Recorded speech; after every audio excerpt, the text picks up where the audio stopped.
amigos do canal Academia Olímpia, tudo bem, pessoal? Hoje quero mandar um grande abraço para um novo amigo, né, que teve no grupo nosso de ufologia lá de Canela, onde que agora é o grupo de consciência cósmica ou alguma coisa parecida, nem me lembro o nome que rebatizaram o grupo lá, mas é algo parecido. Então bem-vindo ao grupo, querido José Ricardo, nosso amigo aí, também músico e tal, né? E daqui de Gramado, e o primeiro amigo daqui de Gramado que eu fiz através do canal, que interessante isso, né? Gente, ontem no programa de ontem, na reunião de ontem lá, a gente acabou falando num cara chamado Phil Schneider e na base Dulce. E por coincidência, essa história vai ao ar hoje à noite, pelo que eu vi no comercial, no canal History, às 10h20 da noite. O nome do programa é OVNIs Segredos Revelados. E daí, na chamada, no comercial, lá aparece um cara chamado Phil Schneider, né? A história do Phil Schneider eu já conheço há bastante tempo, inclusive, aqui no nosso canal, eu fiz uma singela homenagem até ao Phil Schneider, né? E essa homenagem foi no sentido de que algumas pessoas que ridicularizam muito o assunto OVNI, e esse foi o tema que eu abordei naquele vídeo que eu gravei, né, que chega a ser uma falta de consideração às pessoas que perderam a vida, né, tentando revelar esse segredo para a humanidade. Aí eu citei alguns casos como o Coronel Holanda, da famosa Operação Prato aqui no Brasil, que aconteceu lá na Ilha de Colares, né, e que o Coronel Holanda, através de uma entrevista com o Ademar Gevaer, da revista UFO, e mais o Marco Antônio Petit, tive o prazer e a honra de entrevistar ambos aqui no meu estúdio, e as entrevistas estão aí no canal para quem quiser ver, e também as palestras que eles fizeram, que foi o nosso grupo que promoveu aqui, né? Então, naquela época lá, o Coronel Holanda deu uma entrevista para o Gevaer e para o Marco Antônio Petit, né, falando da Operação Prato. Isso foi ao ar num domingo, né, causou perplexidade, aquela coisa toda. Para falar a verdade, não uma reação que eu imaginava do povo, né, porque foi aquele depois passou e ninguém falou mais naquilo. E no outro domingo, o Coronel Oiranger Holanda foi assassinado, né? Aí dizem que foi suicídio, mas aí as teses, né, alguns acreditam na tese do suicídio, outros já acham meio difícil que ele faria isso. Um próprio colega do Coronel Oiranger Holanda que serviu com ele disse que ele jamais se suicidaria. Então, já o Geva diz que conhecia a família do Holanda e que ele realmente apresentava traços de depressão e tal. Então, enfim, né? Mas a coincidência é que o programa foi ao ar num domingo e no outro ele apareceu morto. Então eu acho que se ele tivesse depressão ou alguma coisa, não seria no momento que ele teria conseguido divulgar para o mundo e coisa e tal, que ele, né, aquilo deveria animar ele, deveria dar um sentido de esperança na vida dele, e não de desespero e depressão. Então tem algumas coisas que não batem ali nessa história, né? E considerando todos os assassinatos que a gente já ouve falar, né, que foram cometidos pelo acobertamento, né, não é nada difícil de imaginar, aliás, difícil de acreditar que não tenha sido assassinato o caso do Coronel Oiranger Holanda. E a coincidência é que esse Phil Schneider foi a mesma coisa. O Phil Schneider vai na televisão, né, ele faz um programa de disclosure, né, de mostrar a informação do que está sendo guardado em segredo ali. E o Phil Schneider, inclusive, ele fala uma frase que vira um clássico, né, entre o pessoal da ufologia. Olha que aquela história de They Open Me Like a Fish. Ele conta que ele tomou um tiro e ele mostra, ele abre a camiseta, e aliás isso aparece no comercial. Só no comercial assim aparece ele mostrando, abrindo a camiseta e mostrando o corte, né, que foi feito, a cicatriz do corte. E aquilo ele diz que foi uma arma laser que os caras deram um tiro nele. Ele tem os dedos cortados assim também. Diz que esse mesmo tiro de laser cortou os dedos dele e abriu o peito dele, né? Que é quando ele usa a expressão, os caras me abriram como um peixe, coisa e tal. E esse Phil Schneider, ele conta que com a Glock dele também ele conseguiu abater 2, parece, desses alienígenas, né? Mas essa história já é bem conhecida dos depoimentos do Phil Schneider. Então, assim, para quem não acompanhou, para quem não sabe, eu sugiro, claro, que vão lá pesquisar direitinho a história do Phil Schneider. Na verdade é Philip, né? É Philip Schneider, mas daí o apelido, o nickname de Philip é Phil, então é chamado de Phil Schneider. Da mesma forma como os Robert da vida são os Bob, né? Então tem Bob Lazar, Bob Jean, enfim, tá cheio dos Bob aí no mundo ufológico. E esse Phil Schneider, gente, ele conta que ele é um geólogo do governo, tá? E daí ele estava fazendo uma escavação em Dulce. Olha como é que são as coisas, tá? Depois eu vou dar uma outra análise de uma outra versão que eu vi dessa história, de um insider, de alguém que conhecia as pessoas que seriam os militares que estariam dentro daquela base, trabalhando em conjunto com os alienígenas. E aí é uma outra versão, né? E aí fica tudo meio confuso, mas depois a gente percebe que a versão que o Phil Schneider dá é a versão que ele viveu, é o que aconteceu com ele. Né? E como ele não sabia de nada do que acontecia lá dentro da base Dulce, ele jamais imaginava que na base Dulce existia não só extraterrestres como ele imaginava, né, que era uma base extraterrestre, mas que era uma ação conjunta do exército americano com os alienígenas. E aí é onde a história começa a ficar interessante. Então, gente, e ontem nós falamos no Phil Schneider, assim, por cima, e eu não consigo me aprofundar nessa questão, e pensei que isso é interessante. E como vai passar o programa hoje à noite no History, então para os inscritos do canal aqui, né, eu sugiro que vocês ouçam a história que eu vou contar agora, depois vocês ouçam a versão que vai ser dada pelo Phil Schneider hoje à noite, e depois vocês podem procurar as outras fontes, né.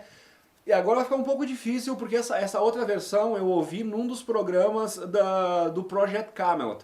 O problema é que o Project Camelot tem uma infinidade de entrevistas com militares, coisa e tal, e eu não me lembro bem em qual dessas entrevistas foi levantado esse questionamento sobre o que realmente aconteceu no episódio Phil Schneider na base Dulce, ok? Versão Phil Schneider, que é a que ele conta na televisão de acordo com os conhecimentos que ele tinha, né? Que ele sabia. Ele era um geólogo e ele estava fazendo escavações no exterior dessa base sem sequer imaginar que tinha uma base ali embaixo, tá ok? Nessas escavações, que ele era o chefe, né, dessas escavações, ele era um geólogo contratado do governo e tal, ele fazia lá as vistorias, ou não sei o que. Ele conta que coisas muito estranhas começaram a acontecer com o equipamento depois de uma certa profundidade. Né? E coisas estranhas aconteciam com o equipamento que geralmente não aconteciam.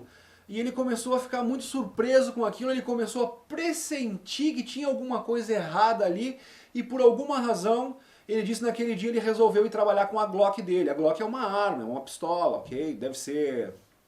eu não sei se ela é 9mm, o calibre não interessa, é uma Glock, tá? Talvez a Glock é a marca, deve ter vários calibres desta mesma arma. Não sou um especialista em armas, gente. Mas ele conta que ele pegou a Glock dele, né? E por algum pressentimento que ele teve, ele foi trabalhar armado, ok?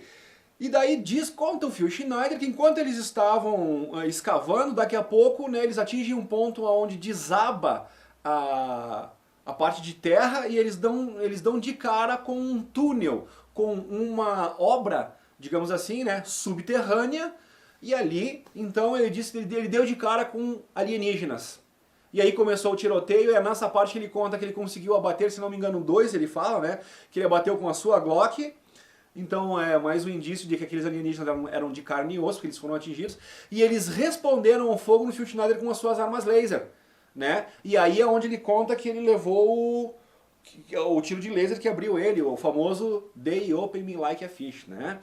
Então, pessoal, na visão do Phil Schneider, o que ele conta, e depois desse tiroteio, parece que eles adentraram a base, aí descobriram tudo aquilo que daí já foi falado nos programas do History, né, alienígenas do passado, ou também no Discovery, né, nesses programas sobre alienígenas, ok? E daí diz que aconteciam coisas, segundo o próprio Phil Schneider, impensáveis, como ele diz, né? Que pedaços de corpos humanos flutuando em tanques, ele viu os corpos humanos em estado criogênico lá, né, animação suspensa, aquela coisa toda. E, enfim, e isso foi corroborado por muitas outras pessoas. E daí ele conta, o Phil Schneider, que vários soldados morreram nessa batalha. Né, que daqui parece que quando constataram os alienígenas, aí foi chamado reforço, parará, teria dado um grande confronto na base Dulce, que resultou, olha, mas qual foi o resultado dessa invasão à base Dulce? Invasão pelo governo do Jimmy Carter na época. Aí vem uma outra versão da história que mais ou menos corrobora com a do Phil Schneider, em tese, né? Que é que quando o Jimmy Carter, o presidente americano, assume, ele recebe um calhamaço de documentos ali falando de tudo, da questão alienígena e coisa e tal, e de que, né, isso, só que se a gente for pensar, gente, também no Majestic 12, nos 12 Majestosos e coisa e tal, e nos protocolos de como agir diante dessa questão da ufologia, a gente percebe que quem deu esse negócio de documentos, aquela massa de documentos para o Jimmy Carter, né, não fazia parte do pessoal do Matchstick lá, foi algum insider, né, que vazou esses documentos para o presidente no intuito de resolver a situação e coisa e tal, porque sempre teve gente em oposição a manter essa questão em segredo. Né? Mas eles eram acusados de morte, eles já viram muitas pessoas morrer, essas famílias eram ameaçadas, então o pessoal ficava absolutamente de mãos amarradas. Mas alguns deles ainda se arriscavam, né? A gente chama de os insiders, e são os caras que vazam os documentos quentes lá de dentro para o pessoal de fora poder ventilar isso na imprensa, e nunca na imprensa tradicional, né? Os meios de mídia como internet, coisa e tal. Porque a imprensa tradicional, a mídia tradicional, ela é vendida, ela é controlada pelos caras, e por isso que a gente nunca vê esse tipo de notícia na mídia tradicional, ok? Um acobertamento completo. Então, o que é colocado é que o Jimmy Carter recebe esse calhamaço de documentos ali. Nesses documentos ele fica ciente, ele fica inteirado do Tratado de Greada que o Eisenhower fez com os Greys lá em 63, e que nesse tratado seria trocado seres humanos em troca de tecnologia. Mas esses seres humanos era só para fazer teste, eles seriam abduzidos e devolvidos sem nenhum problema. Né? Só que não foi isso que aconteceu.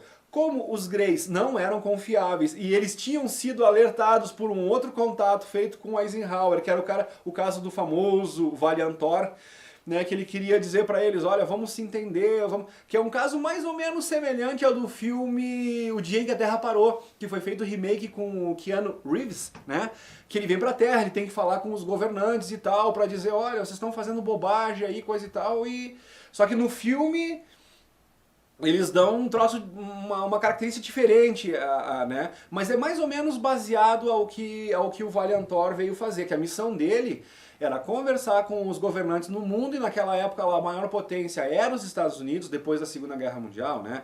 Era os Estados Unidos, então o país teria sido eleito como o país para receber a notícia, para receber o contato, para depois que o mundo inteiro soubesse disso, né? Mas como os Estados Unidos já estavam dominando tecnologia, já tinham feito acordos lá ou melhor, acordos não, eles já tinham recuperado algumas naves, estavam fazendo reengenharia reversa, ou retroengenharia, né? Engenharia reversa ou retroengenharia, nessas naves para descobrir a tecnologia dessas naves para poder usar para ter a supremacia bélica em relação ao mundo, né? Que foi exatamente o que aconteceu. E esse Valiantor, ele veio no intuito de dizer, olha, somos cidadãos cósmicos, né, tem aí as outras órbitas habitadas, vocês não estão sozinhos no mundo, coisa e tal, vocês estão fazendo bobagem que está prejudicando o nosso condomínio intergaláctico inteiro, se é que a gente pode brincar e falar dessa forma, ou a nossa região aqui do espaço, né, e que a gente deveria ter mais cuidado com isso, e que ele sabia da intenção de seres negativos ou não tão evoluídos espiritualmente, né, ou moralmente, mas muito mais evoluídos que nós tecnologicamente, e esse era o argumento de troca que eles tinham, que a gente seria contatados por eles e que não era pra gente fazer negócio com eles, porque a humanidade seria enganada e nós iríamos sofrer sérias consequências se a gente fechasse algum tipo de acordo com esses caras, que era o Grey. O tratado não adiantou nada, né? Não deram bola pro Valiantor, não quiseram largar do programa nuclear que eles já tinham. Pô, tinham recém ganhando a guerra porque tinham jogado a bomba do Oppenheimer, que não é do Oppenheimer, ele só se inspirou nas escrituras védicas, né? Enfim, tinham largado a bomba em Hiroshima e Nagasaki, pronto, agora ninguém mais se mete com os Estados Unidos. Então essa história de abandonar o programa nuclear naquelas alturas do campeonato pro Eisenhower pareceu uma insanidade, né? Porque eles detinham naquele momento a posição de supremacia bélica no mundo. Então, não querendo fazer o acordo com o Valiantor não foi ouvido, parece que o Valiantor não conseguiu nem chegar a discutir com Eisenhower, com o presidente, parece que ele não conseguiu passar nem pelos... Por exemplo, tu chega na Casa Branca e falar com o presidente, né? Não vai ser o presidente que vai lá abrir a porta pra ti, entende? Todo o procedimento. E aí não chegaram, não deixaram sequer o Valiantor chegar no presidente. Essa história que contam por aí, né? E a Laura Eisenhower, que é a bisneta do do Eisenhower, que está falando bastante por aí hoje, né, na imprensa e coisa e tal. Tu vê ela às vezes nos programas da History. Se não me engano, a Laura Eisenhower, se eu não estou confundindo, ela já veio até num evento que o GEVA promoveu aqui, o GEVA promoveu aqui no Brasil, de ufologia, né? E a Laura Eisenhower simplesmente confirma a história do Vale Antor, ok? Então é um depoimento bastante contundente. Como não rolou esse primeiro acordo pacífico, né? Aí o Eisenhower foi contatado pela raça Grey, que ofereceram esse outro, que é o Tratado de Greada, que eu falei antes pra vocês, que era trocar os humanos por tecnologia, né? Só que nesse Tratado de Greada, né? Aí tem um link que é muito importante de fazer, gente, que é aquela questão dos agroglifos, né? Tem um agroglifo famosíssimo, que é as figuras nas plantações, né? Que tem um ET, tem a cabeça de um ET Grey e tem uma mensagem em código binário, que é o que a gente usa o nosso código de informática, né? Quando esse código foi decifrado, a frase era: cuidado com os portadores de falsos dons, alguma coisa assim, falsas promessas, são enganadores, né? Não façam acordo com eles. É um alerta, o agroglifo. E por que o agroglifo? Porque assim, ó, aquela foi a maneira dos ETs positivos, né, que é os confederados, de mostrar para a humanidade que eles tentaram fazer contato com o governante, os governos não quiseram, mas mesmo assim eles deixaram aquilo para que a humanidade soubesse disso, né? Eu quero falar com o governo para ver se eu resolvo uma situação. O governo não quer resolver a situação, ele está se lixando para o resto do mundo. Então o que eu vou fazer? Eu vou lá, vou botar um agroglifo para mostrar pro resto do mundo que a culpa é do cara ali, ó. Nós tentamos alertar, a gente tentou fazer o contato, ele não quis. Então ficou lá o agroglifo famosíssimo, né, com uma cara de Grey perfeita lá, e a mensagem ali do lado. E aí algumas pessoas ainda vão dizer: não, mas não foi feito contato, os ETs não fizeram contato, porque o agroglifo é feito amassando uma tábua, por favor. Então pede pra qualquer um, cara, vai lá e escreve um texto em código binário, em agroglifo, aí esmagando grama no chão com uma tabuinha, que eu quero ver. Então são coisas ridículas, né, pessoal, que quem... essa é a parte do ceticismo imbecil, né, de tu falar coisas absurdas, porque tu não acredita em ET, então tu tá com a evidência na tua frente, aí tu atribui uma coisa absurda, xoxa, ridícula, né, pra tu satisfazer a tua crença de que ET não existe. E ainda tenta convencer os outros, né? Por favor. Então esse caso do agroglifo, ele é relativo a isso aí. Então são indícios fortíssimos que nos levam a crer que, cara, teve uma coisa muito, muito estranha ali, né? E então esses Greys estão fazendo esse tratado de Greada, aí surge a base Dulce, que é nada mais do que o local de trabalho de toda essa tarefa de pesquisa com o DNA humano que os Greys estão fazendo. Só que esse insider que informa o Phil Schneider, ele informa do tratado de Greada e diz: eles estão desrespeitando o tratado, porque eles não estão abduzindo seres humanos, fazendo os testes e devolvendo eles. Seres humanos estão desaparecendo. E aí o pessoal descobriu que eles se alimentavam de seres humanos. Essa é a parte mais difícil pra gente, né? Mas também não fiquem desesperados, porque eles cometem crimes quando fazem isso. E eles também pertencem a uma ordem, também existe uma lei intergaláctica e isso é um crime. Então eles são criminosos sim, nessa história de eles não podem se alimentar de seres humanos. Mas faziam isso na base Dulce. Tanto é que quando ocorre o episódio do Phil Schneider e a invasão da base Dulce ordenada pelo Jimmy Carter, né, o relato é que 30 mil americanos, ou não sei se só americanos, né, mas 30 mil pessoas estavam cativas, vivas, estavam cativas, presas na base de Dulce e foram liberadas com essa ação que aconteceu, né, do governo. Então, e que coincidiu com esse acidente do Phil Schneider, com esse tiroteio com os caras lá, né, com os Greys lá embaixo, a famosa They Open Me Like a Fish, o resultado dessa empreitada que deu lá, né. Então o Jimmy Carter começa a dizer: não, mas que história é essa de base Dulce? Que história é essa de tratado que não está sendo respeitado? Como assim os americanos estão sendo abduzidos, mortos, estão servindo de alimento para esses seres, né? Então rola ao mesmo tempo que está rolando aquele acidente com o Phil Schneider dentro da base, o Jimmy Carter está recebendo esses documentos e ordenando uma ação de invasão.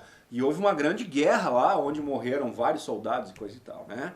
Então essa é mais ou menos a história do Jimmy Carter e a história do Phil Schneider. Que o Phil Schneider conta que ele, né, a máquina deu problema, ele achou estranho, foi trabalhar armado, caiu uma parede, eles se dão de cara com o interior de uma base onde estão os Greys lá dentro, ele se apavora, atira no Grey, o Grey atira nele e dá essa bagunça toda.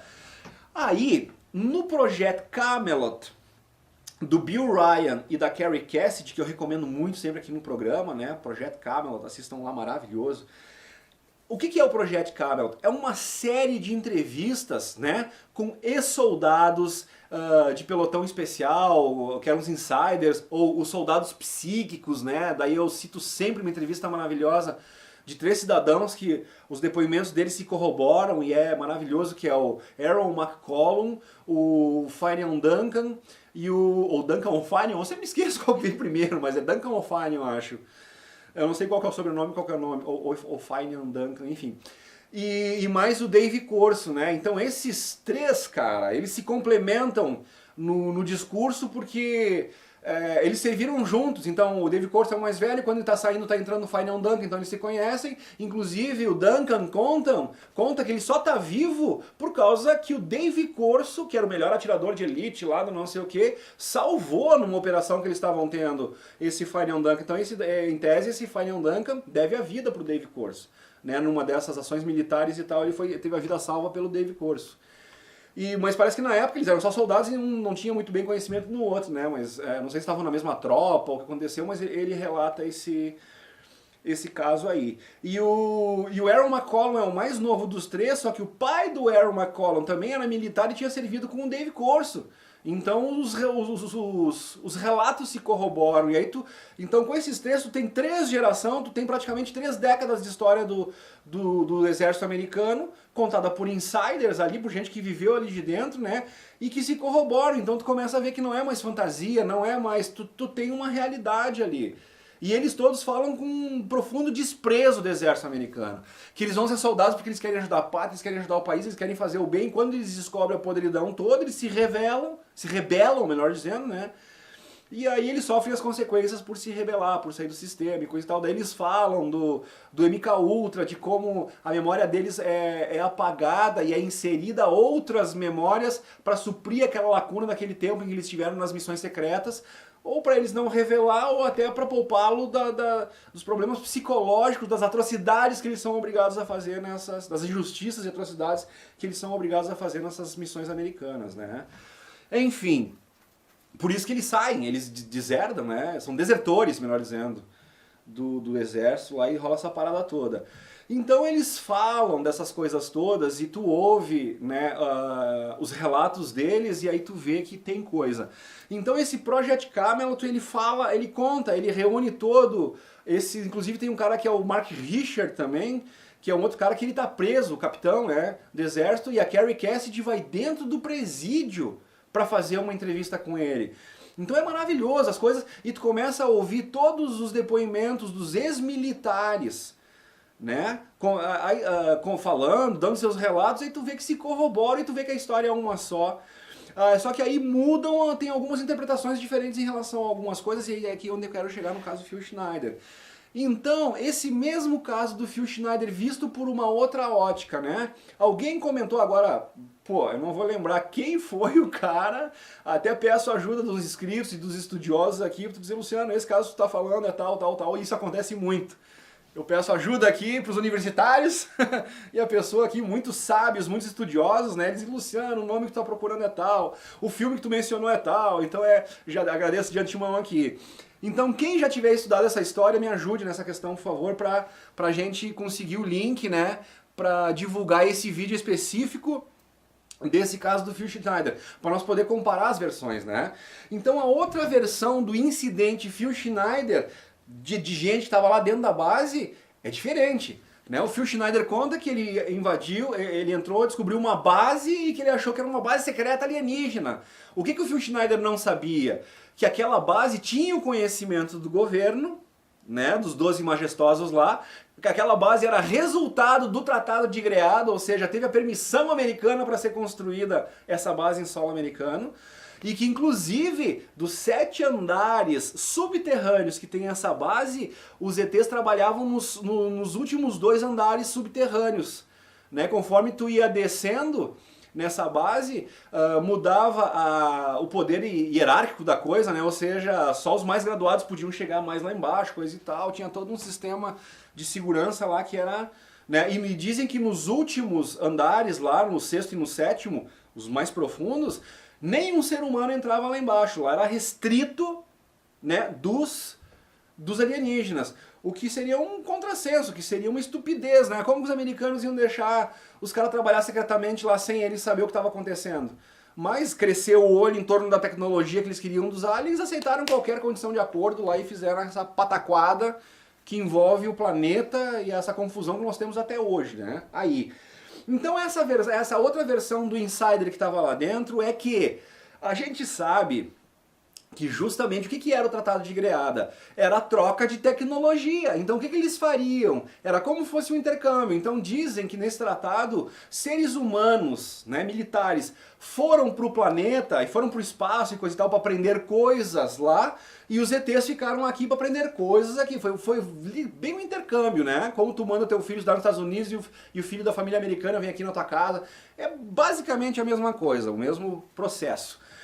Então, esses alienígenas que entraram em confronto com o Phil Schneider, na outra versão desses insiders, é que eles estariam dando uma palestra, um curso.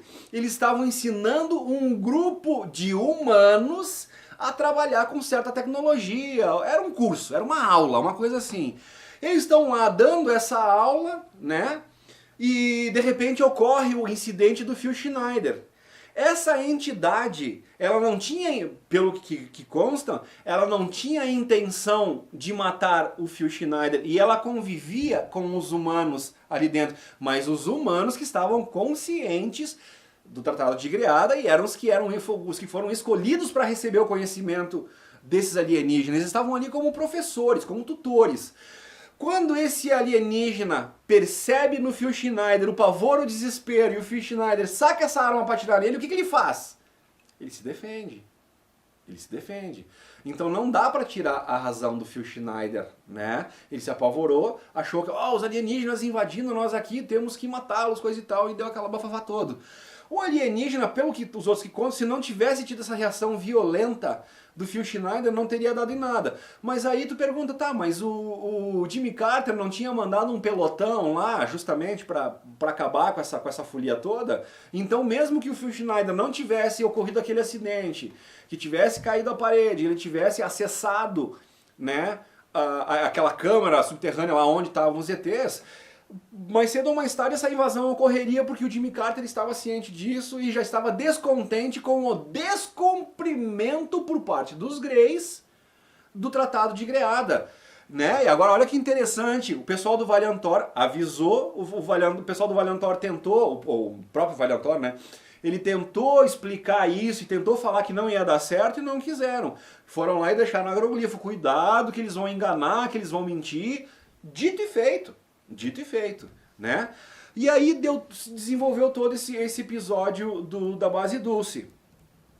Então essas são as duas versões, a versão do Phil Schneider, que é a verdadeira, só que ele conta até onde ele sabia. E a versão do outro cara lá dentro, que quando o Phil Schneider deu de cara com os caras lá, rolou esse tiroteio, e daí desse tiroteio, eu não sei se foi no mesmo dia, se veio como reforço, ou se o Jimmy Carter já aproveitou esse incidente, dizendo, não, então já manda as tropas pra lá, invade mesmo. Né? Aí acho que com o passar dos anos, os detalhes dessas histórias todas estão vindo à tona, né? Mas olha que interessante, e olha como a gente ouve a mesma história de 2 pontos de vista diferentes, ok? Então, seja o que for, né? Se a mais perto da realidade é a versão do Phil ou é a versão do cara que estava lá dentro, as duas versões se corroboram dizendo que sim, tinha uma base em Dulce, tinha alienígenas nessa base e estavam fazendo experimentos horríveis com a raça humana, o que acaba corroborando o Tratado de Greada. Então, para essa galera que eles ficam achando que é tudo viagem, que é tudo não sei o que nem acreditam sequer na existência de ET, cara, quando esse tipo de história começar a se popularizar, esse pessoal vai ter um baque muito grande e vai ser difícil. Então, se você está assistindo o nosso canal aqui pela primeira vez, se tu está chegando aqui e tu não sabe direito se tu acredita ou se tu não acredita, a dica que a gente dá é: tu tem todo o direito de acreditar ou não acreditar no que tu quiser. Só cuida quando tu vai falar com as pessoas que trazem esse tipo de relato, para não chamar eles de louco, mentiroso, coisa e tal, porque quanto maior a ofensa de um cético em relação a esse assunto, aos que estudam e aos que divulgam esse tipo de acontecimento, como eu estou fazendo aqui agora, né? Dentro de pouco tempo, quanto mais tu ofende, quanto mais te opõe, maior vai ser o teu desconforto, maior vai ser a tua mordida na língua. Ok? Então se tu não consegue acreditar, se tu não consegue, né, porque tu não teve informação suficiente, porque é só questão da quantidade de informação que tu tem. Porque tu começa a estudar ufologia e chega a um ponto, gente, que é tanta coisa e chega a doer no estômago. Sério, sério, cara, chega a doer quando tu ouve alguém dizer: "Oh, mas tu vê, tem relatos, mas tu não tem provas, tu não tem..." Cara, meu Deus, tem prova circunstancial, tem prova... factual, tem prova testemunhal, tem prova ocular, tem chega a ser impressionante, cara, como que esse assunto não é de maior conhecimento popular, de tanta informação que tem. É que o pessoal realmente não se dá o trabalho de pesquisar. Não se dá o trabalho de pesquisar. No grupo de ontem, né, além do nosso querido José Ricardo, que eu mandei um abraço aqui pra ele agora, nós tivemos 2 ou 3 pessoas novas também.